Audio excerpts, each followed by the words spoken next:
হতে পারে, তার পারিবারিক জীবনে হতে পারে এবং তার ধর্মীয় জীবনেও হতে পারে।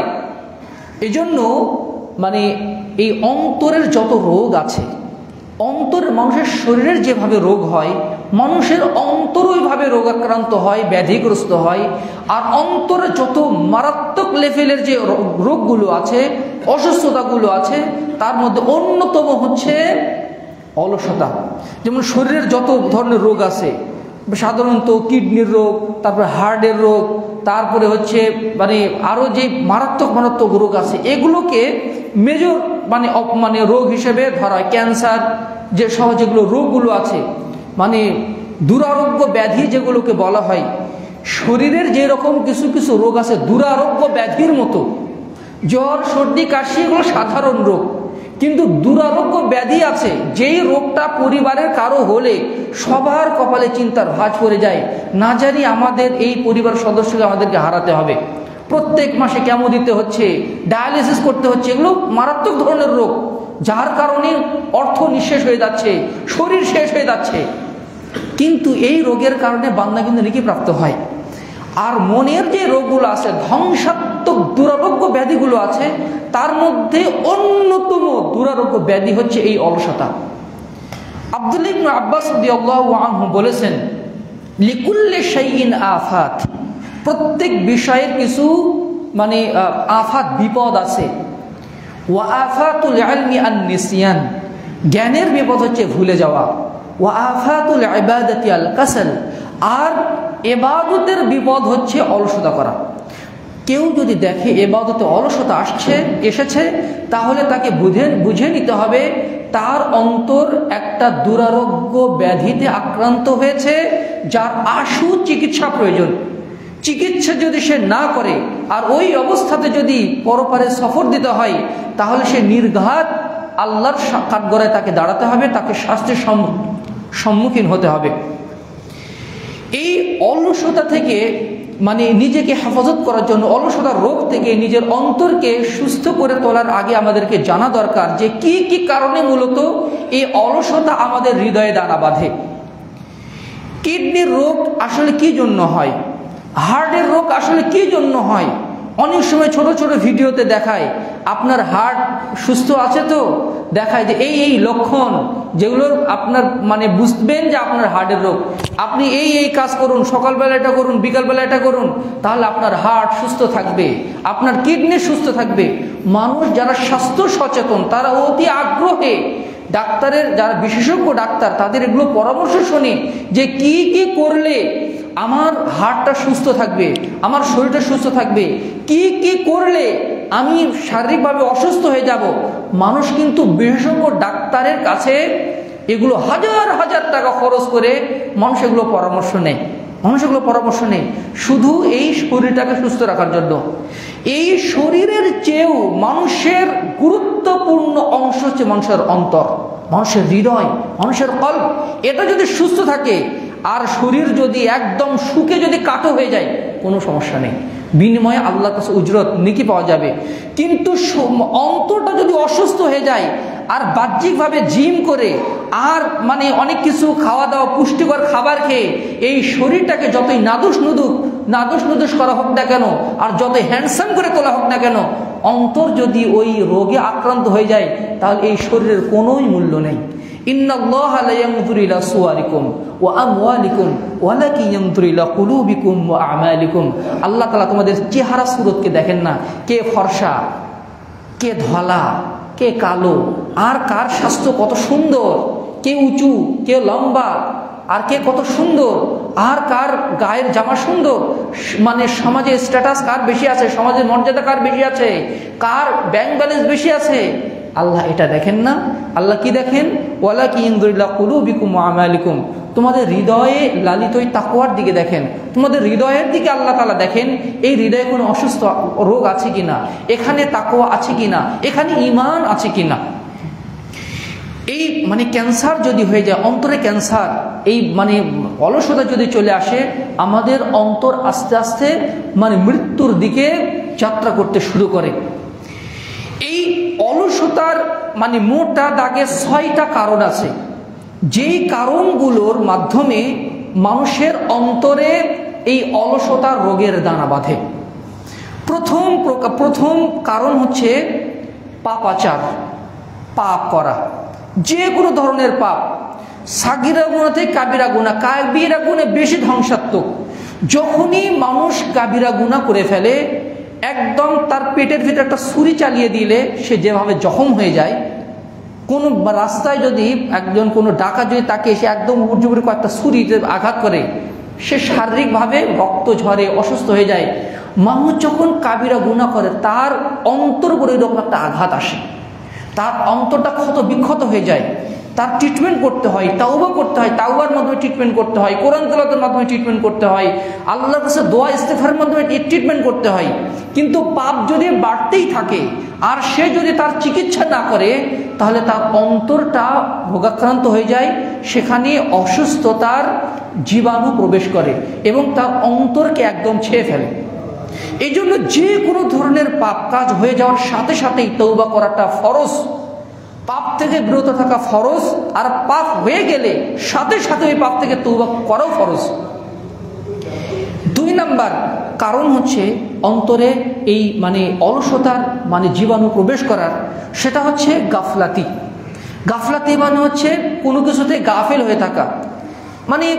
যেমন মনে করেন যে আপনি বাসায় বের হয়েছেন, এই সামনের পকেটে রেখেছেন, এখানে রেখেছেন 50,000 টাকার একটা বান্ডিল, এখানে একটা 50,000 টাকার বান্ডিল নিয়ে আপনি গুলিস্তানে ঘোরাফেরা করছেন, আর গাফেল আপনি।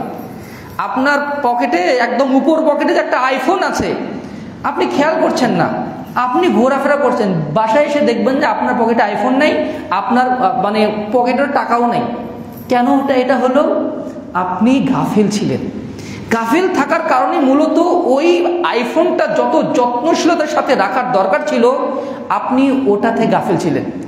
ধরুন আপনি একদম একটা জনাকীর্ণ জায়গাতে গাড়িটা পার্কিং করে রাখলেন, আপনার গাড়ির পিছনে আপনি একটা ল্যাপটপ রেখে দিয়েছেন, একটা আইফোন রেখে দিয়েছেন, আর গ্লাসটা খুলে রেখে গেছেন। তাহলে কি হবে? আপনি মার্কেট টার্গেট করে এসে দেখবেন আপনার ওই মূল্যবান জিনিসগুলো হাওয়া হয়ে গেছে। কেন হয়ে গেল? আপনি গাফেল ছিলেন। এই যে মানুষের অন্তরের গতিবিধির দিকে লক্ষ্য করা, আমার জীবন আখিরাতের পথে চলছে, আমার মাধ্যমে কোনো ভুল কাজ হয়ে যাচ্ছে না তো, আমার মাধ্যমে নেকির কাজগুলো হচ্ছে তো, আমি কি শয়তানের তাবেদারি করছি নাকি আল্লাহর দাসত্ব করছি, এই বিষয়গুলোর ব্যাপারে যদি মানুষ সচেতন না থাকে, তাহলে মূলত সে গাফেল। গাফেল হওয়ার কারণেই মূলত মানুষের জীবন কোন দিকে যাচ্ছে, তার ঈমান চুরি হয়ে গেল কিনা, তার অন্তর উপরে শয়তান দাসত্ব কায়েম শয়তান রাজত্ব কায়েম করলো কিনা, তার কোনো ভাবলেশীন সে খেয়ালই রাখছে না। এই গাফলাতি যদি কারো ভিতরে আসে, তাহলে এটাও তার অলসতার তার অন্তরে অলসতার এই জীবাণু প্রবেশ করার অন্যতম একটা কারণ। 3 নাম্বার কারণ হচ্ছে অধিক ঘুম। অধিক ঘুম এবং অধিক খানাপিনা করা, অধিক ঘুমের কারণে মানুষের ভিতরে অলসতার দানা বাঁধে, মানুষের দেহ অলস হয়ে যায়। আহার নিদ্রা ভয় যত করো তত হয়। মানুষ যতই ঘুমাবে, কেউ যদি দিনে 10 ঘন্টা 12 ঘন্টা করে যদি ঘুমায়, ওর শরীর তো আর শরীর থাকার কথা না, ও তো ইবাদত বন্দেগী করতে ওর শরীর তো এমনিতে দুর্বল হয়ে যাবে। যে পর্যাপ্ত ঘুম, আল্লাহ তাআলা ঘুমকে মানুষের জন্য ঘুমের ব্যবস্থা করেছেন রাত্রেবেলা, কিন্তু দেখা যাচ্ছে সে সারা রাত ধরে জেগে আছে, আর সকালবেলা এমন ঘুম দিল একদম 10টা 12টা 11টা পর্যন্ত সে ঘুমাচ্ছে। তাহলে এ দুনিয়াবী জীবনও ক্ষতিগ্রস্ত হবে, আখিরাতের জীবনও ক্ষতিগ্রস্ত হবে। কিন্তু দুঃখজনক হলেও সত্য যে ঢাকার অধিকাংশ মানুষের লাইফস্টাইল এইরকমই। তাদের সন্ধ্যা হয় 12টার দিকে, আর রাত হয় ঘুমানোর সময় হয় তাদের 3টার দিকে, তাদের ঘুমানোর সময়। এরপরে গুলিস্তান কি বলে, এই আমি তো আগে পুরান ঢাকা থাকতাম, আমাকে অদ্ভুত লাগতো যে রাতের বেলা মানুষের খাওয়া দাওয়া, তারপরে হোটেলের এমন চলাফেরা দেখলে মনেই হবে না যে এখন রাত 12টা বাজে বা রাত 1টা বাজে, দেখলে মনেই হবে না, বলে কেবল মনে সন্ধ্যা হলো, এইরকম লাগে। অথচ এটা একটা অভিশপ্ত লাইফস্টাইল, যে লাইফস্টাইলে আমরা অভ্যস্ত হয়ে গেছি। পাশ্চাত্য থেকে আমদানি করে লাইফস্টাইল আমাদেরকে শেখানো হয়েছে যে রাত জাগো আর সকালবেলা ঘুমাও। সকালবেলা ঘুমানো মানে জীবনের বরকত থেকে নিজেকে বঞ্চিত করে ফেলা। বলছি না যে সকালে ঘুমানো না জায়েজ, কিন্তু সকালবেলা যারা নিয়মিত ঘুমাবে তারা অবশ্যই অবশ্যই জীবনের বরকত থেকে বঞ্চিত হয়ে যাবে। এই দিক মানে অধিক ঘুম, সকালবেলার ঘুম, তারপর অধিক খানা পিনা করা, বাসায় খানা পিনা করার পরেও আবার যেতে হবে মানে কোনো বুফে যেতে হবে, আবার রেস্টুরেন্ট যেতে হবে, আবার খাইতে হবে। এই অধিক খাওয়া দাওয়া মানুষকে অসুস্থ করে ফেলে। দেখবেন যে আমাদের শরীরে যত রোগ ব্যাধি দানা বাঁধে অধিকাংশ কারণ হচ্ছে অধিক খাওয়া দাওয়া। রাসূল সাল্লাল্লাহু আলাইহি লাইফস্টাইলের যুগে যদি আমরা দেখতাম, এখন যারা আধুনিক ডক্টর তারা তো এটাই মানে আমাদেরকে শেখান যে খেতে হবে কম পুষ্টিকর খাবার, অর্গানিক খাবার খেতে হবে, কম করে খেতে হবে। আর আমরা যা ইচ্ছা শুধু স্বাদ লাগলেই হলো, শুধু স্বাদ মুখে কেমন টেস্ট লাগছে এটাই হচ্ছে মানে মানে দেখার বিষয়। স্বাদ লাগছে তো খাচ্ছি, একদম টুটি পর্যন্ত খাচ্ছি, যাচ্ছে না কোক মেরে আবার ভিতরে আবার দিয়ে কোক মেরে আবার খাওয়ার জন্য আবার জায়গা তৈরি করে নিচ্ছি। এইদিকে বোরহানি চলছে, এইদিকে খাবার চলছে, যেন খাবারটা আরো বেশি খাওয়া যায়। এটা কিন্তু আসলে মুসলিমদের বৈশিষ্ট্য না। রাসূল সাল্লাল্লাহু আলাইহি সাল্লাম এক পেট খাইতে বলতেন, এক পেট পানি, আর পেটের অর্ধেক মানে আর 3 ভাগের 1 ভাগ তিনি খালি রাখতে বলতেন শ্বাস প্রশ্বাসের জন্য। দেখবেন যেই দিন রাতে আপনি বেশি খাবেন ওই দিন ফজরে উঠতে আপনার কষ্ট হবে, আর উঠলেও দেখবেন যে আপনি যেরকম মানে প্রাণবন্ত থাকা উচিত ওই রকম থাকতে পারছেন না। রাতে যদি বেশি খাওয়া হয়ে যায়, রাতে যত কম খাওয়া হবে, হালকা খাবার খাওয়া হবে, রাতের ইবাদতে তত মানে মানে অ্যাক্টিভনেস মানে অ্যাক্টিভিটি মানে পাওয়া যাবে, অন্যভাবে ফজর সালাতটাও সুন্দরভাবে আদায় করা যাবে। এই জন্য অধিক ঘুম এবং অধিক খাওয়াও মানুষের অলসতা অন্যতম একটা কারণ। বেশি ঘুমালে বেশি খেলে বেশি ঘুম আসবে, এটাই স্বাভাবিক। 4 নম্বর কারণ হচ্ছে অধিক দীর্ঘ আকাঙ্ক্ষা, অধিক বেঁচে থাকার আশা। যাদের ভিতরে অধিক বেঁচে থাকার আশা আছে তাদের মাধ্যমেই অলসতা হয়, তারাই মানে তওবা করতে ঢিলেমি করে, অলসতা করে। যাদের দেখবেন যে ফিউচার প্ল্যানিং করে মানুষ, 20 বছর পরে কি হবে, 50 বছর পরে কি হবে, সে যে কালকেই মৃত্যুবরণ করতে পারে, এই চিন্তা ভাবনার থেকে আমরা যতই বিরত থাকি আমাদের জীবনটা মানে ততই দীর্ঘ মানে স্বপ্ন দেখতে শেখাই। মুমিনরা দেখে হচ্ছে আখিরাতের স্বপ্ন দেখে, ওই স্বপ্ন দেখে তারা। কিন্তু যারা প্রকৃত মুমিন তারা কখনোই জীবনকে নিয়ে এত কিছু ভাবে না যে আমার এত ব্যাঙ্গনেস আমাকে করতেই হবে, আমার এটা করতে হবে, আমার সেটা করতে হবে। হ্যাঁ, অবশ্যই একটা চিন্তা থাক মানে আশাটা অস্বাভাবিক না, কিন্তু ওই চিন্তা যেন মৃত্যুকে ভুলে না দেয়। যদি মৃত্যুকে ভুলে মানুষ ভবিষ্যৎ নিয়ে ফিউচার প্ল্যানিং করে তাহলে নির্ঘাত এবাদতে সে পিছিয়ে পড়বে, নির্ঘাত সে এবাদতে অলসতা করে ফেলবে, এটা নিশ্চিতভাবে সে করে ফেলবে। 5 নম্বর কারণ হচ্ছে অলস ব্যক্তিদের সাথে ওঠা বসা করা। যারা নিয়মিত সালাত আদায় করে না, জামাতের সাথে সালাত আদায় করে না, এদের সাথে মিশলে তাদের বৈশিষ্ট্য নিজের ভিতরে অটোমেটিক্যালি চলে আসবে। যারা নিয়মিত মাসবুক হয় এদের সাথে মিশলে জামাত মিস হবে। যারা ফজরের সালাত আদায় করে না এদের সাথে মিশলে রাতে আড্ডা দিতে দিতে ও সালাত মিস আদায় করছে, আমিও করে ফেলবো। যারা অলস ইবাদতের ক্ষেত্রে, যারা মানে তাদের ক্যারিয়ারই অলস না, ক্যারিয়ারের ক্ষেত্রে অলস না, দেখা যায় সকালবেলা মানে সে মানে সময় মতো সে অফিসে যেতে পারে, একদম 6টার দিকেও যদি অফিস হয় সে অফিসে যাবে, অফিসের কাজগুলো সুন্দরভাবে সে পারফর্ম করবে, আবার মানে বসের সে মনও মানে অর্জন করবে। কিন্তু ইবাদতের ক্ষেত্রে সে অলস, আসলেই অলস। ওই ক্ষেত্রে সে মানে অ্যাক্টিভ হতে পারে, কিন্তু আল্লাহর কাছে তো সে অলস। এর সাথে যত মেশা হবে আমার আপনার জীবন ততই অলসতার ঘোর অমানিসায় ঢেকে যাবে। এই জন্য এই অলস ব্যক্তিদের সঙ্গ সাধ্য অনুযায়ী ত্যাগ করা উচিত। হ্যাঁ, তাদের সাথে মিশতে হবে সে একটা সীমার মধ্যে, আর তাদের সাথে মেশা যাবে কি তাদেরকে মানে আল্লাহর কথা আনার জন্য তাদের সাথে মেশা যাবে। নয়তো যারা অলস, যারা প্রবৃত্তি পূজারী, যারা পাপাচারী নিয়মিত অভ্যস্ত, তাদের সঙ্গ ত্যাগ করাই হচ্ছে মুমিন বান্দার জন্য নিরাপদ। আর 6 নম্বর যে কারণটা বলবো, 6 নম্বর হচ্ছে অধিক আরামপ্রিয়তা এবং বিলাসিতা। অধিক আরামপ্রিয় মানুষ যদি হয় আর অধিক বিলাসী জীবনযাপন করে তাহলে তার মধ্যে অলসতা চলে আসবেই। এই 6টা কারণে মূলত মানুষের মধ্যে অলসতা আসে। এইবার আসুন যে এই অলসতা থেকে বাঁচার আমরা 12টি উপায় আলোচনা করব। প্রথম উপায় হচ্ছে অলসতা থেকে বাঁচার জন্য আল্লাহর কাছে কায়মন বাক্যে প্রার্থনা করতে হবে, দোয়া করতে হবে। পৃথিবীর কোনো মানুষ নিজের কর্ম প্রচেষ্টা দিয়ে, নিজের হিম্মত দিয়ে, নিজের কর্মস্পৃহা দিয়ে কখনোই অলসতা থেকে নিজেকে মুক্ত করতে পারবে না, যতক্ষণ না আল্লাহ তাআলা তার প্রতি দয়া করবেন, আল্লাহ তাআলা তাকে সহযোগিতা করবেন। আল্লাহর সহযোগিতা ছাড়া কোনো মানুষের অলসতা থেকে মুক্ত হওয়ার কোনো সুযোগ নেই।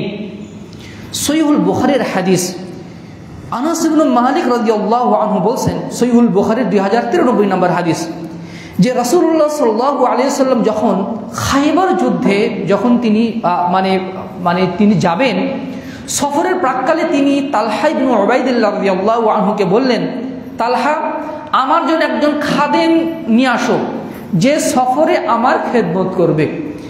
তো তালহা আমাকেই ধরে আনলেন, আমাকেই নিযুক্ত করলেন যে তুমি আনাস ইবনে মালিক, তো তুমি আল্লাহ রাসূলের সাথে এই সফরে তুমি আল্লাহ রাসূলের খেদমত করবে, আল্লাহ রাসূলের পানি এনে দেওয়া, আল্লাহ রাসূলের কি খাবেন তার সব কিছু খেদমত বলতে যেটা আমরা বুঝি যে রাসূলের খেদমত একটা মহা সৌভাগ্যের ব্যাপার। এই আনাস ইবনে মালিক রাদিয়াল্লাহু আনহু বলছেন যে আমি রাসূল সাল্লাল্লাহু আলাইহি ওয়াসাল্লাম তো একদম সব সময় লেগে থাকতাম, আমি এমন কোনো সময় আল্লাহ রাসূলকে দেখতাম না একটা মঞ্জিল পার হয়েছেন আর একটা দোয়া পড়েননি। তিনি এই দোয়াটা পড়েননি, আমি তাকে এইরকম দেখিনি। দোয়াটা কি? আল্লাহুম্মা ইন্নী আউযু বিকা মিনাল হাম্মি ওয়াল হাযানি ওয়াল আজজি ওয়াল কাসালি ওয়াল জুবনি ওয়াল বুখলি ওয়া দালা'আদ দাইনি ওয়া গালাবাতির রিজাল। আমি যখনই দেখতাম তুমি ঘোড়াতে উঠছেন এই দোয়া পড়ছেন, নামছেন এই দোয়া পড়ছেন, একটু হেঁটে যাচ্ছেন এই দোয়া পড়ছেন, একটু বাঁক নিচ্ছেন রাস্তার এই দোয়া পড়ছেন, আমি তিনি যখনই সুযোগ পাচ্ছেন এই দোয়াটা পড়ছেন। অলসতা থেকে বাঁচার দোয়া। এই দোয়াতে কি আছে? আল্লাহুম্মা ইন্নী আউযু বিকা মিনাল হাম্মি, হে আল্লাহ আমাকে পেরেশানি থেকে মুক্তি করুন, পেরেশানি যে কোনো ক্ষেত্রে পেরেশান। ওয়াল হাযানি, হে আল্লাহ দুশ্চিন্তা থেকে আমাকে মুক্তি দান করুন, আমি দুশ্চিন্তা থেকে আপনার কাছে পানা চাই। ওয়াল আজজি, হে আল্লাহ আমি অক্ষমতা থেকে আপনার কাছে পানা চাই, শারীরিক অক্ষমতা, মানসিক অক্ষমতা, যাবতীয় অক্ষমতা থেকে আপনার কাছে পানা চাই। ওয়াল কাসালি, হে আল্লাহ অলসতা থেকে আপনার কাছে পানা চাই। ওয়াল জুবনি, হে আল্লাহ আপনার কাছে কাপুরুষতা থেকে পানা চাই। ওয়াল বুখলি, আমি আপনার কাছে পানা চাই কৃপণতা থেকে। ওয়া দালা'আদ দাইনি, ঋণের বোঝা থেকে। ওয়া গালাবাতির রিজাল, মানুষের জবরদস্তি থেকে। মানুষ আমাকে একটা ধমক দিয়ে যাবে আর মানুষ সবার সামনে আমাকে অপমান করে ফেলবে, মানুষের জবরদস্তি থেকে হে আল্লাহ আপনার কাছে পানা চায়। আরেকটা বর্ণনা এসেছে অসামান্যতিল আদা, শত্রুর হাসি থেকে। আপনার শত্রু আপনি একটা বিপদে পড়ে হাসতেছে, আপনাকে এটা খুবই মর্মপীড়া দিবে, আমার বিপদে পড়ে সে হাসতেছে, হে আল্লাহ এটা থেকে আপনার কাছে পানা চাই। আল্লাহ রাসূলের মতো একজন মানুষ, যার মানসিক শক্তি সবার চেয়ে ঊর্ধ্বে, যার চিন্তাই শুধু আখেরাত, যার পেরেশানি হচ্ছে আখেরাত জান্নাত জাহান্নামকে নিয়ে, যার ভিতরে কোনো কাপুরুষতার ছাপ ছিল না, যার মধ্যে কোনো অলসতার ছাপ ছিল না, যার কোনো ঋণ ছিল না, যার তিনি ঋণগ্রস্ত হয়ে গেলে বলতেন আমার যদি কোনো উহুদ পাহাড় সমপরিমাণ যদি আমার সম্পদ থাকে আমি 3 দিনের মধ্যে এটা দান করে শেষ করে দেব, যদি এতটুকু শুধু রাখবো যে আমার ঋণ পরিশোধ করার জন্য। এই মানুষটা যখনই সুযোগ পাচ্ছেন রাসূল সাল্লাল্লাহু আলাইহি ওয়াসাল্লাম আল্লাহর কাছে পানা চাচ্ছেন, কি বলে অলসতা থেকে। ব্যাপারটা কত সিরিয়াস, ব্যাপারটা কতই গুরুত্বপূর্ণ। অলসতা থেকে আমি আপনি দিনে কয়বার আমরা চাই? রাসূল তো এক সফর দিনে কতবার বলে ফেলেছেন, আর আমি আপনি কয়বার করে আল্লাহর কাছে বলি আল্লাহ অলসতার এই রোগ থেকে আপনি আমাকে পানাহ দান করুন। আমরা কি বলি? অথচ সকাল সন্ধ্যার নিয়ম হচ্ছে সকাল সন্ধ্যা এই দোয়াটি পাঠ করা উচিত। আল্লাহুম্মা ইন্নী আউযু বিকা মিনাল হাম্মি ওয়াল হাযানি ওয়াল আজজি ওয়াল কাসালি ওয়াল জুবনি ওয়াল বুখলি ওয়া দালা'আদ দাইনি ওয়া গালাবাতির রিজাল। আল্লাহ সাল্লাল্লাহু আলাইহি ওয়াসাল্লাম একদিন মুআয ইবনে জাবাল রাদিয়াল্লাহু আনহুকে বলছেন, ইয়া মুআয ওয়াল্লাহি ইন্নী লা উহিব্বুক, ইয়া মুআয ওয়াল্লাহি ইন্নী লা উহিব্বুক, হে মুআয অবশ্যই নিশ্চয়ই আমি তোমাকে ভালোবাসি। ওয়াল্লাহি আল্লাহর কসম, ইন্নী নিশ্চয়ই আমি, লা উহিব্বুক অবশ্যই আমি তোমাকে ভালোবাসি। অর্থাৎ ভালোবাসা, আল্লাহর যেই রাসূলকে ভালোবাসা হচ্ছে ইবাদত, যেই রাসূলকে ভালোবাসা ইবাদত, সেই রাসূল মুআজ রাদিয়াল্লাহু আনহু বলছেন, হে মুআজ, আল্লাহর কসম আমি তোমাকে ভালোবাসি। মুআজ রাদিয়াল্লাহু আনহু কতই না সৌভাগ্যবান ব্যক্তি ছিলেন। তিনি আল্লাহ রাসূল এই কথাটা বললেন, উসিকা, আমি তোমাকে কিছু উপদেশ দিয়ে যাচ্ছি মুআজ, লা তাদআন্না ফি দুবরি কুল্লি সালাতিন তাকুল আল্লাহুম্মা আইন্নি আলা যিকরিকা ওয়া শুকরিকা ওয়া হুসনি ইবাদাতিক। হে মুআজ, আমি তোমাকে উপদেশ দিয়ে যাচ্ছি, ওসিয়ত করে যাচ্ছি, খবরদার ফরজ সালাতের পরে এই দোয়াটা পড়তে তুমি ভুলবা না। এই দোয়াটা অবশ্যই তুমি পড়বা। কি দোয়া? আল্লাহুম্মা ইন্নি আলা যিকরিক, হে আল্লাহ আমাকে তৌফিক দান করুন, সক্ষমতা দান করুন, যেন আমি আপনার জিকির করতে পারি, আপনাকে স্মরণ করতে পারি। অশুকরিক, আপনার কৃতজ্ঞতা প্রকাশ করতে পারি। ও হুসনি ইবাদাতিক, এবং অঙ্গ প্রত্যঙ্গের মাধ্যমেও আপনার ইবাদত, সুন্দর সুন্দর ইবাদত বন্দেগীর জন্য আমি করতে পারি। প্রত্যেক সালাতের পরে তুমি এই দোয়া অবশ্যই করবা। অর্থাৎ আল্লাহর তৌফিক ছাড়া কিন্তু তুমি এটা পারবা না। আর ওই তৌফিকটা আল্লাহর কাছে চেয়ে নিতে হয়। এখানে জিবার ইবাদত, অন্তরের ইবাদত, অঙ্গ প্রত্যঙ্গের ইবাদত, তিনটা ইবাদত, অর্থাৎ অন্তরের অলসতা, জিহ্বার অলসতা, অঙ্গ প্রত্যঙ্গের অলসতা থেকে এখানে আল্লাহর কাছে পানা চাওয়া হয়েছে। এবং এই অঙ্গগুলোকে, যেটাকে শোয়াবুল ঈমান বলা হয়, জিহ্বার ঈমান, কলবের ঈমান, অঙ্গ প্রত্যঙ্গের ঈমান, এটার ক্ষেত্রে আল্লাহর কাছে তৌফিক কামনা করা হয়েছে। এই জন্য বান্দার বেশি বেশি কর্তব্য হচ্ছে আল্লাহর কাছে অলসতা থেকে আল্লাহর কাছে পানা চাওয়া। আল্লাহ যেন আমাদেরকে তৌফিক দান করেন অলসতা থেকে বাঁচার ক্ষেত্রে, আল্লাহুম্মা আমিন। 2 নম্বর উপায় হচ্ছে পাপ এবং গাফলাতিকে পরিত্যাগ করা। একটা পাপ যদি হয়ে যায় তাহলে এর মাধ্যমে আমার মধ্যে অলসতা চলে আসবেই। সেই পাপ যখন অন্তরে হয়ে যায়, অন্তরের উপরে যখন পাপের প্রভাব বিস্তার করে, অন্তর তখন দুর্বল হয়ে যায়। যেমনভাবে মনে করুন যে আপনার শরীর মারাত্মকভাবে অলস হয়েছে, একদম ক্যালসিয়ামের অভাব, ভিটামিনের অভাব, রক্ত শূন্যতা দেখা দিয়েছে। এই শরীর নিয়ে আপনি একজন সুস্থ মানুষের মতো জীবনযাপন করতে পারবেন না, এটা স্বাভাবিক। যার শরীরে অনেক ঘাটতি আছে, ক্যালসিয়ামের ঘাটতি আছে, তারপরে অন্যান্য যেগুলো অবশ্যই প্রয়োজন শরীরের জন্য, সেগুলো যদি ঘাটতি থাকে শরীরটা দুর্বল হয়ে যাবে। রোগাক্রান্ত ব্যক্তি, যার জ্বর, প্রচন্ড জ্বর, সে হাঁটতেও পারে না, কারণ শরীরটা দুর্বল। যারা বৃদ্ধ মানুষ, শরীরটা দুর্বল হওয়ার কারণে দাঁড়িয়ে সালাত করতে পারছেন না, দীর্ঘক্ষণ কিয়াম করতে পারছেন না। মানুষের অন্তর যদি দুর্বল হয়ে যায়, মানুষের শরীরও দুর্বল হয়ে যায়। আর এই অন্তর দুর্বল হয় পাপের কারণে। অন্তর দুর্বল হয়ে যায়, এই জন্য সে ইবাদতের অ্যাক্টিভিটি সে হারিয়ে ফেলে। এক ব্যক্তি ফুজাইল ইবনে ইয়াদ রাহিমাহুল্লাহকে এসে বলছেন, আমার খুবই ইচ্ছা যে তাহাজ্জুদ সালাতে নিজেকে একটু তাহাজ্জুদ গুজার হব, তাহাজ্জুদ একটু আল্লাহর কাছে কান্নাকাটি করবো, দোয়া দরুদ করবো, কিন্তু হয়ে ওঠে না, পারি না, কি করব? তখন তিনি বললেন, কাব্বালাকা খাতিয়াতুক, তোমার পাপ তোমার হাতে পায়ে দড়ি দিয়ে বেঁধে রেখেছে, তোমাকে শৃঙ্খলিত করে রেখেছে। তুমি দিনের বেলায় আল্লাহর অবাধ্যতা ছেড়ে দাও, পাপের কাজ ছেড়ে দাও, দেখবা যে অটোমেটিক্যালি আল্লাহ তাআলা তোমাকে রাতের ইবাদতের তৌফিক দান করেছেন। তোমার অলসতা কোথায় দূর হয়ে গেছে তুমি টেরও পাবা না।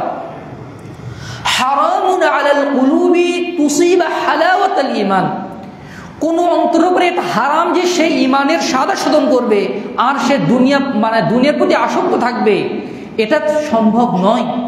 মানুষ যখন পাপের কাজ করে তখন তার ভিতরে অলসতা চলে আসবেই। এক সালাফ বলছেন, হরিমতু কিয়ামাল লাইল বিযামবিন আযনাবতুহু সিত্তাতা আশহুরিন, আমি একটা পাপের কারণে 6 মাস রাতের তাহাজ্জুদ থেকে বঞ্চিত হয়েছি, একটা পাপের কারণে। মানুষ যখন বেশি বেশি পাপ করবে, তার ভিতরে যখন বেশি বেশি গাফলাতে হয়ে যাবে, তখন তার মধ্যে অলসতা আসবেই।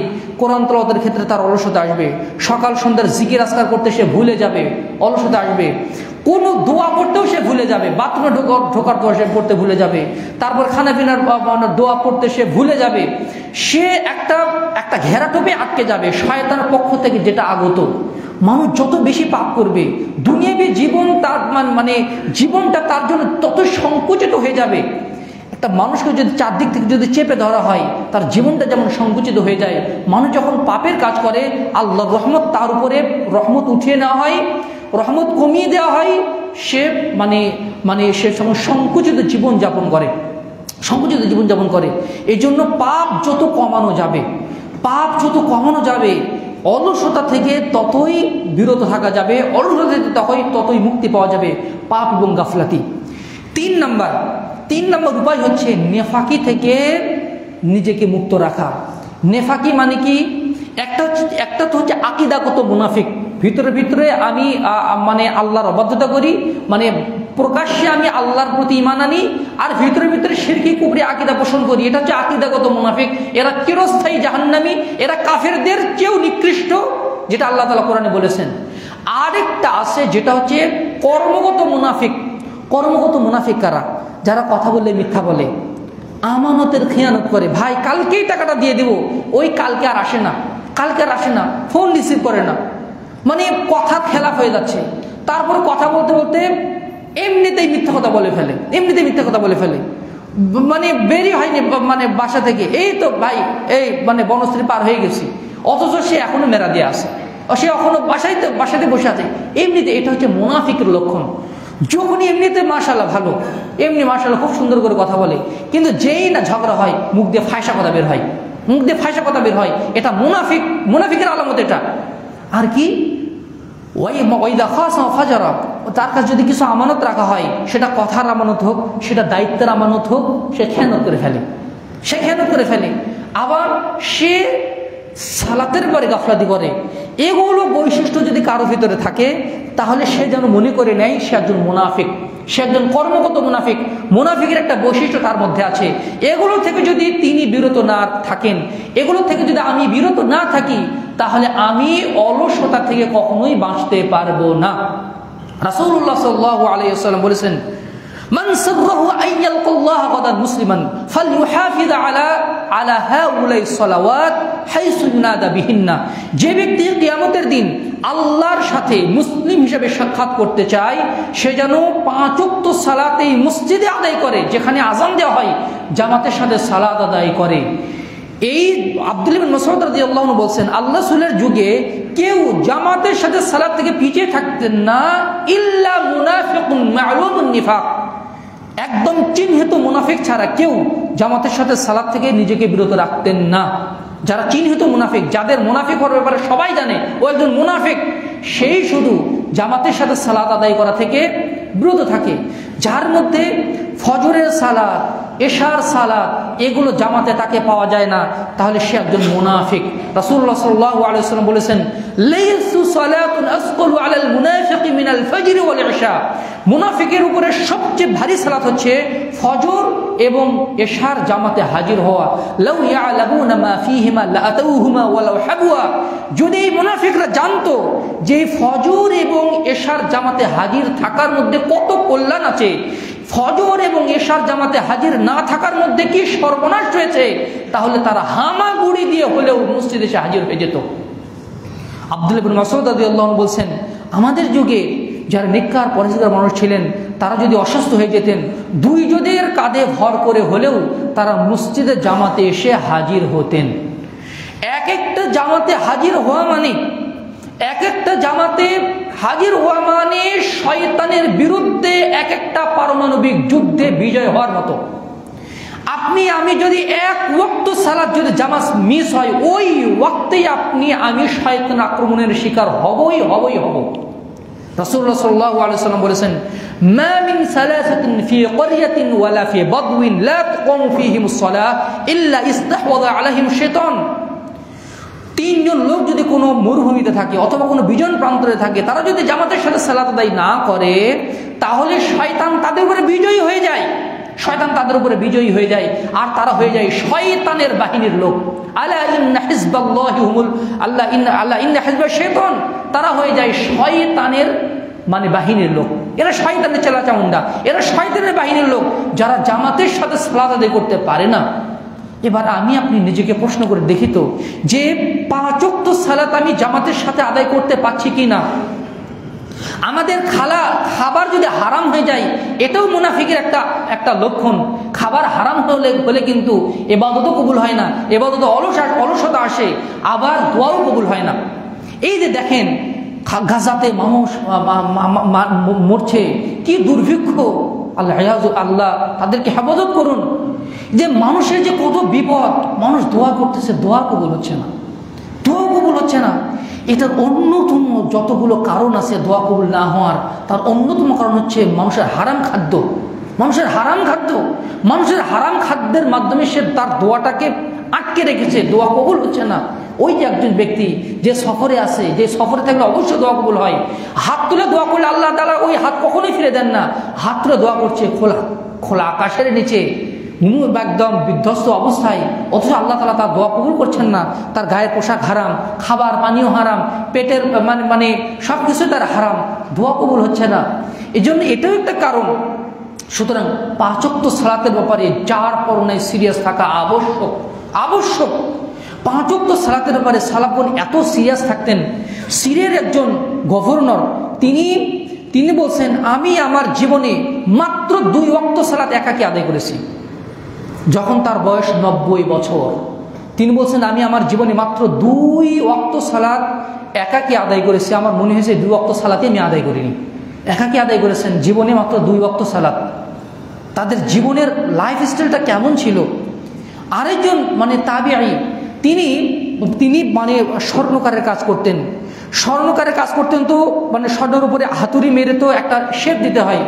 হাতুড়িটা যেই না উঠিয়েছেন আর আজান শোনা গেছে, এই হাতুড়ি দিয়ে আর ওটাতে আঘাত করতেন না, ওইভাবে রেখে মসজিদে চলে যেতেন, ওইভাবে রেখে মসজিদে চলে যেতেন। আরেকজন সালাফ বলছেন, আমি আমার জীবনে মাত্র একদিন আমার জামাত ছুটেছে, ওই দিন যেই দিন আমার মা মৃত্যুবরণ করেছিল। আমার মায়ের জানাজা এবং দাফন কাফন সম্পন্ন করতে গিয়ে আমি আসরের সালাতটার জামাত ছুটে ফেলেছিলাম। সাইদুল মুসাইয়্যিব রাহিমাহুল্লাহ বলছেন, আমার 30 বছর, কোনো বর্ণনা রয়েছে 40 বছর এমনভাবে কেটেছে, যখন মুয়াজ্জিন আজান দেয় তখন আমি মসজিদে জামাতের জন্য হাজির থেকেছি। সুবহানাল্লাহ বিহামদিহি। আল্লাহ তাআলা তাদেরকে জান্নাত দিবেন তো কাকে জান্নাত দিবেন? তারাই তো সোনালী মানব, তারাই তো স্বর্ণালী যুগের সোনালী মানব। আমরা যদি তাদের মতো একদম 100% নাও হতে পারি, কিন্তু তাদের মতো হওয়ার চেষ্টাটাও কিন্তু আমরা করব না। মুনাফিকি থেকে বাঁচার সবচেয়ে বড় মাধ্যম হচ্ছে 5 ওয়াক্ত সালাতের আপনি আমাকে সিরিয়াস হতে হবে। দেখবেন যে অনেক মুনাফিকি নিজের ভিতর থেকে ছুটে গেছে, অনেক মুনাফিকি নিজের ভিতর থেকে দূর হয়ে গেছে। এবার শুন, 4 নম্বর হচ্ছে ইবাদতের প্ল্যান করা, টার্গেট ভিত্তিক ইবাদত করা এবং মনোযোগী হৃদয় নিয়ে ইবাদতে আত্মনিয়োগ করা।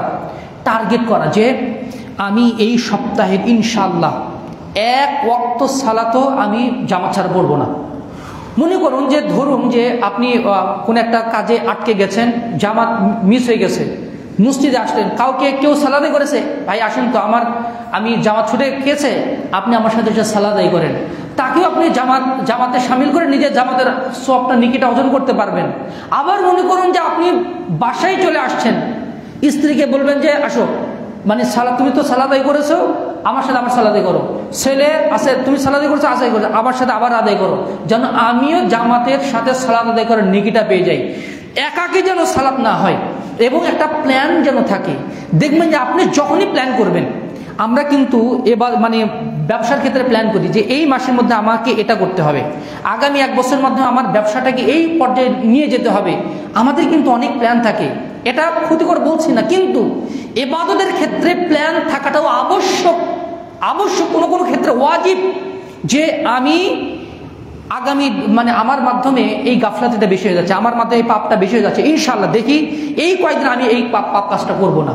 আপনি একটা মানে বিষয়টা বলি, আপনি মনে করুন যে ফেসবুকের মাধ্যমে ভালো জিনিস ওয়াজ শুনবেন, ওয়াজের সাথে আরও অনেক কিছু দেখে ফেলবেন, এটা স্বাভাবিক।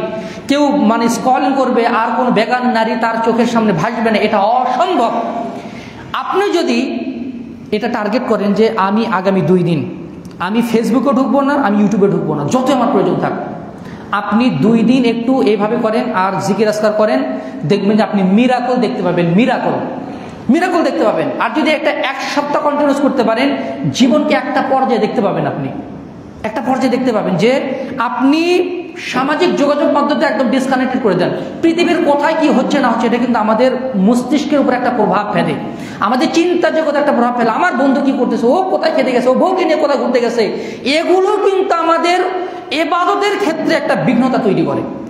আপনি যদি অফলাইনে চলে যান, দেখবেন যে ইবাদতের একটা মানে কোয়ালিটিতে চলে এসেছেন। আপনি হয় কি যে গাড়িতে উঠেই আগে ফোনটা বের হয়, ডেটা কানেকশনটা অন করে শুরু হয়ে যায়, কিন্তু আপনার মন চাচ্ছে যে ফোনটা বের করুন না, আমি এই মুহূর্তে একটু জিকির করব, আমি এই মুহূর্তে একটু কোরআন তেলাওয়াত করব, অ্যাপস থেকে আমি কোরআন তেলাওয়াত করতে পারি অথবা জিকির করতে পারি, একটু মনকে একটু শাস্তি দিয়ে, মনকে একটু টাইট দিয়ে আপনি যদি 2-3 দিন এটা করতে পারেন, দেখবেন যে একটা লেভেল আপনি চলে গেছেন।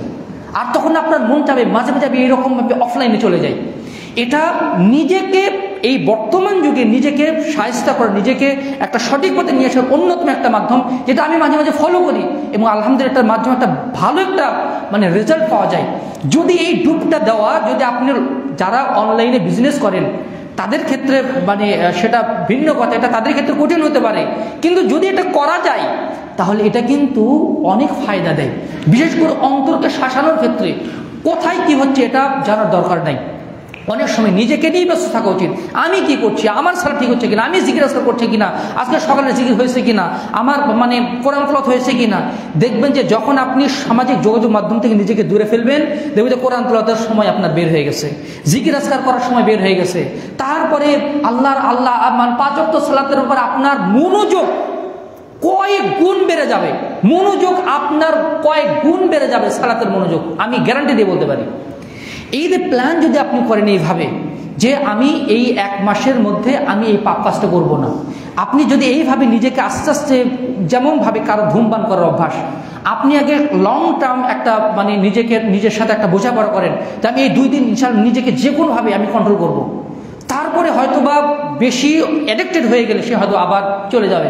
এইভাবে একটু ওই টার্মটা একটু বাড়ানোর মাধ্যমে দেখবেন যে নিজেকে আপনি একটা ভালো পর্যায়ে নিয়ে আসতে পারবেন। ইবাদতের ক্ষেত্রেও ফ্রিকুয়েন্টলি জামা পিস হয়ে যাচ্ছে, আমি এই 2 দিন ইনশাআল্লাহ যাই হোক না কেন, রাত যে আমি সকালবেলা যাই হোক না কেন আমি সকালবেলা ঘুমাবো না, 3টার দিকেও যদি আমাকে ঘুমাতে হয় আমি সকালবেলা ঘুমাবো না। আপনি একটু নিজেকে ট্রেন আপ করেন, আস্তে আস্তে দেখবেন যে এটাতে আপনি অভ্যস্ত হয়ে গেছেন।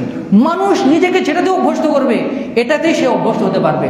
এই জন্য যখনই আপনি প্ল্যান করবেন ইবাদতের প্ল্যান, আমি বলি যে এটা লিখিতভাবে হওয়া উচিত। আপনি লিখবেন খাতায় আপনার এই সপ্তাহ আপনার ইবাদতের প্ল্যান কি, মাসে আপনার ইবাদতের প্ল্যান কি, বছরে আপনার ইবাদতের প্ল্যান কি। দেখবেন যে আপনার ভিতরে এত সুন্দর সুন্দর বৈশিষ্ট্য ঢুকে গেছে, এত সুন্দর সুন্দর জ্ঞান ঢুকে গেছে, আর ইবাদতের মাত্রা বেড়ে যাবে ইনশাআল্লাহ। 6 নম্বর বলি, 5 নম্বর হচ্ছে ইবাদতের ক্ষেত্রে প্রতিযোগিতা করা এবং দ্রুত সম্পাদন করা। যদি পাপ হয়ে যায় সাথে সাথে তওবা করা। আচ্ছা ধরুন যে হঠাৎ অ্যাক্সিডেন্ট হয়ে গেছে, হাতটা ভেঙে গেছে, আপনি কি করবেন যে অফিসে একটু কাজ আছে, বন্ধুর সাথে একটু সাক্ষাৎ করা দরকার, বন্ধুর সাথে একটু সাক্ষাৎ করি তারপরে ইনশাআল্লাহ ডাক্তারের কাছে যাবো, আপনি এটা করবেন? কেউ এটা করবে না। না, যতই কাজ থাকবো, কিসের বন্ধুর সাথে সাক্ষাৎ আর কিসের খেলাধুলা, আমাকে আগে ডাক্তারের কাছে যেতে, আমার হাত তো শেষ। কিন্তু যদি মনে করেন, আবার আরেকটা উদাহরণ দিই, যখন একটা সাপে ছোবল কেটেছে, কি বলবেন? আপনার একদম প্রফেসর ইউনুসের সাথে আপনার সাক্ষাৎ বিকাল 4টার দিকে, আপনি হঠাৎ একটা সাপের ছোবল আপনার কেটেছে, কি করবেন? না, যেহেতু প্রফেসর ইউনুসের সাথে আমার সাক্ষাৎ আছে, আমি আগে তার সাথে মিটিংটা করে নেই, ইনশাআল্লাহ পরে আমি ডাক্তারের কাছে যাব, তাই করবেন? না, আপনি ওই প্রোগ্রাম বাতিল করবেন, বাতিল করে আপনি ডাক্তারের কাছে যাবেন, কারণ এখানে আপনার জীবন মরণের খেলা। মানুষ যখন পাপ করে, সাপের ছোবলের চেয়েও মারাত্মক একটা ধাক্কা আসে তার অন্তর উপরে, সাথে সাথে সেটা তওবা করতে হয়। যেমন যে আমি একটু পাপ কাজ করলাম, একটু স্মোকিং করলাম, একটু নেশা করলাম, অথবা একটু অশ্লীলতা করলাম, ইনশাআল্লাহ এক সময় আমি তওবা করে ফেলবো। ওই ইনশাআল্লাহ আপনার পর তওবা আপনার সুযোগ আসবে কিনা এই গ্যারান্টি কি আমি দিতে পারবো? দিতে পারবো না। যখনই পাপ হয়ে যাবে সাথে সাথে তার ট্রিটমেন্ট, সাথে সাথে তার তওবা, সাথে সাথে 2 রাকাত সালাত আদায় করে আল্লাহর কাছে প্রার্থনা করতে হবে। কারণ মানুষ কেউ পাপ থেকে মুক্ত না, পাপের অনুভূতি থেকেও কেউ মুক্ত না, এখানে ইমাম সাহেব, খতিব সাহেব আর সাধারণ মুসল্লি কেউ পাপের প্রভাব, পাপের অনুভূতি থেকে মুক্ত না। সবার মাধ্যমে পাপ হয়ে যাওয়ার আশঙ্কা আছে, সম্ভাবনা আছে, কিন্তু সফল তারাই যারা পাপ হয়ে যাওয়ার সাথে সাথে তার ট্রিটমেন্ট করে। তার ট্রিটমেন্ট কি? তাওবা ইস্তেগফার, আল্লাহ ভুল করে ফেলেছে, আল্লাহ ক্ষমা করে দেন, আল্লাহ 2 রাকাত সালাত আদায় করা, অথবা সাথে সাথে কিছু টাকা আল্লাহ পথে দান করে দেওয়া। এটার মাধ্যমে নিজেকে অলসতা থেকে নিজেকে মুক্ত রাখা যায়। সংক্ষেপে বলে দেয়, সময় অনেক দ্রুত গতিতে এগিয়ে চলছে। 6 নম্বর উপায় হচ্ছে অলস ব্যক্তিদের সাথে না মেশা। অলস যারা ইবাদতের ক্ষেত্রে অলস, ওই সার্কেলের সাথে আড্ডা কমিয়ে দিন, আড্ডা কমিয়ে দেওয়া উচিত নিজের আখিরাতের স্বার্থে। 7 নম্বর হচ্ছে মৃত্যুকে বেশি বেশি স্মরণ করা। ভয়ঙ্কর জীবনের চিত্র সবসময় মনের ক্যানভাসে ভাসিয়ে তোলার চেষ্টা করা। যারা মৃত্যুকে যত বেশি স্মরণ করতে পারে তাদের জীবনটা তত সুন্দর হয়, তত গোছালো হয়। যদি আপনি আমি অন্তরের মধ্যে এই দৃঢ় বিশ্বাস রাখি যে কোনো মুহূর্তে আমার মৃত্যু হয়ে যেতে পারে, যে কোনো মুহূর্তে আমার মৃত্যু হয়ে যেতে পারে, দেখবেন যে অটোমেটিক্যালি ইবাদতের ক্ষেত্রে আপনার অলসতা দূর হয়ে যাচ্ছে। আমার এখনই মৃত্যু হয়ে যেতে পারে। দেখবেন যে একজন কয়েদিকে যদি বলা হয় আগামীকালকে সকালেই তোমার মৃত্যুদণ্ড দেওয়া হবে, আর আজকে তার মানে কি রকম তার মানে পছন্দনীয় খাবার, আর তার স্মার্টফোন দেওয়া হলো, ওয়াইফাই দেওয়া হলো, সব কিছু এক্সেস তাকে দেওয়া হলো, সে কি করবে? সে কি ওগুলো মজা মাস্তি করবে, খাবে, তারপরে মানে যা ইচ্ছা তাই করবে, বন্ধুদের সাথে আড্ডাবাজি করবে? এটা কি সম্ভব? সে জানে আমাকে আগামীকালকে আমাকে দুনিয়া ছেড়ে চলে যেতে হবে। মানুষের অন্তরে মৃত্যুর ভাবনা যত বেশি, এই হৃদয়ের ভাবনা তার অন্তরকে ভিজিয়ে রাখবে, তার ইবাদতের মাত্রা, তার ইবাদতের মান ততই সুন্দর হতে থাকবে। এই জন্য মৃত্যু আমরা সবাই বিশ্বাস করি একদিন মরতেই হবে, কিন্তু সাথে সাথে এটাও বিশ্বাস করি হয়তো বা আরও 10 বছর ওর মরবো, হয়তো বা আরও বৃদ্ধ হওয়ার পরে দাড়ি চুল একটু পেকে যাবে তারপরে মরবো না। যে কোনো অবস্থাতেই যে মাইলস্টোনে ছোট ছোট কিশোর এমন কোনো মানুষ, আমার বিশ্বাস এমন কোনো মানুষ যার অন্তর কাঁদেনি। এই ছোট ছোট মাসুম বাচ্চারা কিভাবে চলে গেল, আল্লাহ তাআলা তাদেরকে ক্ষমা করুন, তাদেরকে জান্নাতের অধিবাসী করুন। যারা দগ্ধ হয়েছে আল্লাহ তাদেরকে শহীদের মর্যাদা দান করুন। এই যে ছোট বাচ্চা বাবার আগেই চলে গেল। একজন মা দম্পতি 10 বছর পর সন্তান লাভ করেছে, এই নয়নপুত্র সন্তানটা বাবার আগেই চলে গেল। হতে পারে না এরকম বাবার আগে আমার সফর হয়ে যেতে পারে। এই জন্য মৃত্যুকে সবসময় যদি চোখের সামনে রাখা যায়, দেখবেন যে ইবাদতের ক্ষেত্রে আমাদের অলসতা অনেক দূর হয়ে গেছে। 8 নম্বর উপায় হচ্ছে যারা সংগ্রামী মানুষ, সাহাবায়ে কেরামের জীবনী অধ্যয়ন করা, রাসূলের জীবনী অধ্যয়ন করা, এটা মারাত্মক একটা শক্তি দিবে আপনার অন্তরে। এই জন্য আল্লাহ রাসূল আল্লাহ তাআলাও বলছেন ফাকসুসিল কাসাস, তুমি তাদেরকে কাহিনী বর্ণনা করো। কোরআনের অধিকাংশ কাহিনীতে ভরা, কারণ কাহিনীর মাধ্যমে মানুষ যেভাবে উপদেশ গ্রহণ করে, অন্য কোনো তত্ত্বীয় বা থিওরিক্যাল অথবা মানে এগুলো মানে তত্ত্বমত্ত্ব দিয়ে মানুষকে যতটা উপদেশ না দেওয়া যায়, কোনো একটা কাহিনীর মাধ্যমে যদি উপদেশ দেওয়া যায়, এটা মানুষের অন্তর বেশি দাগ কাটে। এই জন্য যত বেশি সালাফদের জীবনী অধ্যয়ন করা হবে, তাদের আমলের মাধ্যমে, কর্মের মাধ্যমে আমরা ততই প্রভাবিত হব। এই জন্য সেলফ স্টাডি থাকতে হবে, আমরা যতই ব্যস্ত মানুষ হই না কেন। 9 নম্বর উপায় হচ্ছে শয়তানের বিরুদ্ধে সংগ্রাম করা। শয়তানের বিরুদ্ধে সংগ্রাম করা, যেটা বললাম 5 ওয়াক্ত সালাত, যেখানকার দোয়া যখন পাঠ করা উচিত সেখানে দোয়া পাঠ করা, সকালবেলা ঘুম থেকে ওঠার সাথে সাথেই মানে দোয়া পাঠ করা, ওযু করা, সালাত আদায় করা। কারণ প্রত্যেক দিন শয়তান আমাদের মানে চুলে গিট দিয়ে দেয়। মসজিদে প্রবেশ করবেন সেখানে শয়তান, সালাতে দাঁড়াবেন একটু ফাঁকা জায়গা রাখবেন সেখানে শয়তান, পারিবারিক জীবনে যাবেন সেখানেও শয়তান থেকে আশ্রয় যাইতে হয়, বাথরুমে শয়তান, গাড়িতে শয়তান, বাজারে শয়তান, সর্বত্র শুধু শয়তান। এরা হচ্ছে এটা শয়তান আমাদের প্রকাশ্য শত্রু। এই জন্য মানে শয়তান থেকে মানে আমাদের শয়তানের বিরুদ্ধে সর্বদা শয়তানের বিরুদ্ধে আমাদের জিহাদ ঘোষণা করতে হবে, আমাদের জিহাদ করতে হবে। শয়তানের বিরুদ্ধে যদি আমরা জেগে না উঠি, তাহলে আমাদের জন্য মুক্তি লাভ করা কখনোই সম্ভব নয়। এই জন্য শয়তানের বিরুদ্ধে আমাদের সংগ্রাম করতে হবে। এরপরে মানে 10 নম্বর হচ্ছে মানসিকভাবে সবসময় শক্তিশালী থাকা।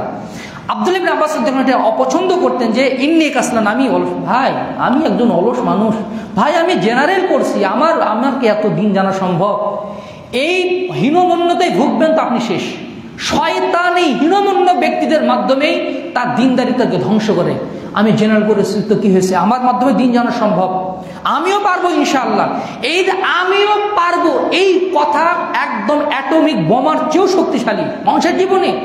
কোনো রোগী যদি বলে ইনশাআল্লাহ এই ওষুধের মাধ্যমে সুস্থ হয়ে যাবো ইনশাআল্লাহ সে সুস্থ হবে। আর যদি মনে করে ডাক্তারটা অতটা মানে স্পেশালিস্ট না, কি যে ওষুধ দিয়েছে, বিশ্বাস যদি না থাকে, ওই ওষুধ যতই কেয়ারফুলি খাওয়ানো হোক না কেন, সে কিন্তু সুস্থ হবে না। মানসিক শক্তির ব্যাপক একটা প্রভাব আছে মানুষের জীবনে। কোনো ছাত্র যদি মনে করে ইনশাআল্লাহ আমি পারবো, অবশ্যই সে পারবে, যে কোনো ক্ষেত্রেই। আমি একটা বই পড়েছিলাম জোসেফ মারফির the power of subconscious mind. এটা যদি আপনি পড়েন বা এটা যদি ইসলামের সাথে রিলেটেড করে পড়েন, আপনি মারাত্মক লেভেলে একটা শক্তি পাবেন, মানসিক শক্তি। এটা আরবিতে একটা বই আছে, উলুল হিম্মা। মানসিক শক্তি যে মুমিনের জীবনে কতটা যে কার্যকরী, এটা মানে বলে বোঝানো সম্ভব নয়। এর জন্য মানসিকভাবে সবসময় চাঙ্গা থাকা। আমার মাধ্যমে ফজরে ওঠা না, হবে না। আপনি যদি 12টা 10টার দিকে ঘুমিয়েও যদি মনে করেন ফজরে কি উঠতে পারবো, আপনি উঠতে পারবেন না। আর যদি 3টার দিকেও ঘুমিয়ে যদি আপনি মনে করেন মানুষের ইনশাআল্লাহ ফজরের সময় উঠবো, ইনশাআল্লাহ আপনি 3টার দিকে ঘুমিয়েও উঠতে পারবেন। এটা হচ্ছে মানসিক শক্তির একটা মারাত্মক প্রভাব আছে, মানসিকভাবে শক্তিশালী থাকা। 11 নম্বর হচ্ছে আত্মসমালোচনা করা, নিজের জীবনের পৃষ্ঠাগুলো উল্টে উল্টে দেখা। শৈশবে কি করেছি, যৌবনকাল কিভাবে গেল, আজকের দিনটা কিভাবে গেল, সকাল সন্ধ্যার কি জিকিরগুলো ঠিক মতো করেছি, আজকে কি একটু কোরআন তেলাওয়াত হয়েছে, আজকে কি চোখের হেফাজত হয়েছে সঠিকভাবে, আজকে কি কানের হেফাজত করতে পেরেছি, আজকে কি জবানের হেফাজত করতে পেরেছি। এটা নিয়ে পর্যালোচনা করা, সেলফ ক্রিটিসিজম করা, নিজেকে মানে আকাট গড়ায় দাঁড় করানো, এটা করা কিন্তু ইবাদত। আল্লাহ রাসূল বলেছেন হাদিসের মাধ্যমে, কোরআনেও আল্লাহ তাআলা বলছেন এই আত্মসমালোচনা বান্দার উপর ফরজ করা হয়েছে। সাহাবায়ে কিরাম এটা করতেন, রাসূল সাল্লাল্লাহু আলাইহি ওয়াসাল্লাম এটা করতেন। আর 12 নম্বর উপায় হচ্ছে নিজেকে শাস্তি দেওয়া, অলসতা থেকে দূর থাকার জন্য নিজেকে শাস্তি দেওয়া। আপনার অধীনস্থ কেউ যদি মানে কোনো অপরাধ করে, দেন কানের উপর একটা চড়, অথবা তাকে একটু শাস্তি দেন। কিন্তু আমি যদি ভুল করি, আমাকে শাস্তি দেবে কে? নিজেই শাস্তি দেওয়া কখনো কখনো কর্তব্য হয়ে দাঁড়ায়। ওমর ইবনে খাত্তাব রাদিয়াল্লাহু আনহু প্রত্যেক দিন একটা দেওয়ালের সামনে নিজেকে দাঁড়িয়ে নিজে পা মাটিতে মেরে বলতেন, হে ওমর, জান্নাতে যাওয়ার জন্য আজকে কতটুকু আমল করেছো? বলো হে ওমর, জাহান্নাম থেকে বাঁচার জন্য কতটুকু আমল করেছো? নিজেকে ধমক দিতেন। কারণ খলিফাকে ধমক দিবে এমন কোনো ব্যক্তি নাই, খলিফাকে ধমক দেবেন এমন কোনো ব্যক্তি নেই। নিজেকে ধমক দিতেন, আজকে জান্নাতে যাওয়ার জন্য তোমার কতটুকু আমল, আজকে জাহান্নাম থেকে বাঁচার জন্য তোমার কতটুকু আমল। আমরা কি কখনো এটা দেই? নিজেকে ধমক দেওয়া, নিজেকে একটু শাসানো। তিনি একদিন মাগরিবের সালাত জামাতের সাথে আদায় করতে পারেন একটা ব্যস্ততার কারণে, এমন সময় আদায় করেছেন যখন মানে চাঁদ উঠে গেছে। এই দুঃখে নিজেকে শাস্তি দেওয়ার জন্য 1 খণ্ড জমি দান করে দিয়েছেন, যে জমির তৎকালীন মূল্য ছিল 2 লক্ষ দিরহাম, নিজেকে শাস্তি দেওয়ার জন্য। মাসরুক রাহমাহুল্লাহ, ইব্রাহিম রাহমাহুল্লাহ একদিন তার মা তাকে ডেকেছে, কিন্তু জবাবটা একটু জোরে হয়ে গেছে। কেন আমার মাধ্যমে আমার মায়ের উপরে আমার গলা চলে গেল? একটা গোলাম আজাদ করে দিয়েছেন নিজেকে শাস্তি দেওয়ার জন্য। ইবনে উমর রাদিয়াল্লাহু আনহু, তিনি যদি কোনো দিন যদি জামাত মিস হয়ে যেত, সেই দিন সারা রাত তাহাজ্জুদে কাটিয়ে দিতেন নিজেকে শাস্তি দেওয়ার জন্য। আমিও করতে পারি। সুফিয়ান সাউরি রাহমাহুল্লাহ, সুফিয়ান ইবনে উয়াইনা রাহমাহুল্লাহ, তিনি যদি গীবত করতেন সাথে সাথে 1 দিরহাম করে দান করতেন। আবার অথবা মানে তিনি সিয়াম রাখতেন নিজেকে শাস্তি দেওয়ার জন্য। আপনিও কিন্তু নিজেকে শাস্তি দিতে পারি। আমার যদি জামাত মিস হয়ে যায়, আমি এই কয় টাকা আমি দান করে দেবো। আমার যদি এটা হয়ে যায়, আমি একটা সিয়াম রাখবো। আপনি খেয়াল করে দেখবেন যে আমার মাধ্যমে কোন ভুলগুলো বেশি হয়ে যায়, কোন ক্ষেত্রে আমার গাফলাতি হয়ে যায়, তার উপর একটা জরিমানা আরোপ করুন। আপনার স্ত্রী জানবে না, আপনার সন্তান না, কেউ না। এই সম্পর্ক শুধু আল্লাহর সাথে। আমার এই কাজের একটা জরিমানা আরোপ করলাম। যদি কোনো বেগানারকে আমি চোখে দিয়ে দেখি, সাথে সাথে আমি 10 বার আস্তাগফিরুল্লাহ ওয়া আতুবু ইলাইহি পাঠ করবো। আমি যদি কোনো বেগানার দিকে আমি চোখ পড়ে যাই, আমি সাথে সাথে তাওবা ইস্তিগফার করবো। আমার যদি এই মাধ্যমে ভুল কাজটা হয়ে যায়, আমি সাথে সাথে অর্ধেক পারা আমি কোরআন তেলাওয়াত করবো, আমি 1 পারা কোরআন তেলাওয়াত করবো। আমার মাধ্যমে যদি ভুল কাজটা হয়ে যায়, পাপ কাজটা হয়ে যায়, আমি যদি এই নেকির কাজটা করতে না পারি, তাহলে রাতের বেলা আধা ঘন্টা আমি কিয়ামুল লাইল করবো, আমি নিজেকে শাস্তি দেব। অর্থাৎ পাপ নেকির কাজে নিজেকে মানে ব্যস্ত রাখাটাও অন্তরের জন্য একটা শাস্তি স্বরূপ, একটা মানে তাকে একটা লাইনে আনার স্বরূপ। সন্তান যদি ভুল করে, তাকে একটা মানে একটু শাসন করি, এর মাধ্যমে সে সঠিক লাইনে চলে আসে। অন্তরের উপরেও মাঝে মাঝে প্রেশার ক্রিয়েট করতে হয়। প্রেশার কি? কেন তুমি পারবা না? অবশ্যই আমাকে পারতে হবে, অবশ্যই আমাকে এই ইবাদত করতে হবে। যখন আপনি অন্তরের বল প্রয়োগ করবেন, অর্থনৈতিক একটা জরিমানা দিয়ে দিবেন, অন্তরের শারীরিক একটা জরিমানা দিয়ে দিবেন, আপনি দেখবেন যে আপনি নিজেকে একটা লাইনের ভিতরে নিয়ে আসতে পারবেন ইনশাআল্লাহ, যেটা সালাফরা করতেন। আর সালাফরা যে সফলতার পথ ধরে চলে গেছেন, ওই পথে আমাদের জন্য সফলতা রয়েছে। সম্মানিত সুধীমণ্ডলী, সময় তো বেশি লেগে গেল। যে অলসতা, আমরা বললাম অলসতার মূল কারণ হচ্ছে 6টা। 1 পাপাচার, 2 গাফলাতি, 3 অধিক ঘুম এবং অধিক খাওয়া দাওয়া, প্রয়োজন ছাড়াই খাওয়া দাওয়া, পেট ভরে আছে তবুও খাওয়া দাওয়া করা। 4 দীর্ঘ আশা আকাঙ্ক্ষা, মৃত্যুকে ভুলে থাকা। 5 নম্বর হচ্ছে অলস ব্যক্তিত্বের সাথে ওঠা বসা করা। আর 6 নম্বর হচ্ছে অধিক আরামপ্রিয়তা এবং বিলাসিতা। অলসতা থেকে বেঁচে থাকার 12টি উপায় আমরা আলোচনা করেছি। 1 অধিক হারে আল্লাহর কাছে দোয়া দরুদ পাঠ করা, যেন আল্লাহ অলসতা থেকে আমাদেরকে মুক্তি দান করেন। 2, পাপাচার এবং গাফলাতি থেকে নিজেকে মুক্ত রাখা। 3, নেফাকি থেকে বেঁচে থাকা। নেফাকির বৈশিষ্ট্য আমরা বলে দিয়েছি।